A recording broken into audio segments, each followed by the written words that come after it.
যখন সেখানে কমের সভার জন্য উপস্থিত হই তখন দেখতে পাই যে একটি পক্ষের স্বঘোষিত সাধারণ সম্পাদক জনাব দেলোয়ার হোসেনের নেতৃত্বে উক্ত পক্ষের লোকজনের চরম অসহযোগিতা এবং নৈরাজ্য।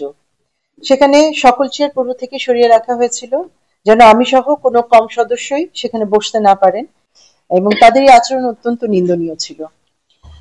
তাদের চরম অসহযোগিতা ও মারমুখী আচরণের কারণে আমি সেন্টার ত্যাগ করতে বাধ্য হই।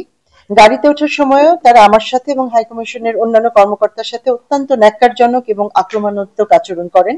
এমনকি ডেপুটি হাইকমিশনের গাড়ির দরজা খুলে তাকে শারীরিক ভাবে আক্রমণ করতে উদ্যত হন।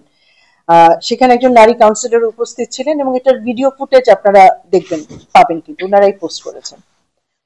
পরবর্তীতে পরিস্থিতি নিয়ন্ত্রণে পুলিশ ডাকা হয়। পুলিশের উপস্থিতিতে আমি আমার সংক্ষিপ্ত বক্তব্যে বাংলাদেশ সেন্টারের বিদ্যমান বিবাদ নিরসনে দ্রুত এজিএম আয়োজন এবং কাউন্সিল অফ ম্যানেজমেন্টের দ্বিবার্ষিক নির্বাচন অনুষ্ঠানের উপর গুরুত্ব আরোপ করে বাংলাদেশ সেন্টার ত্যাগ করি।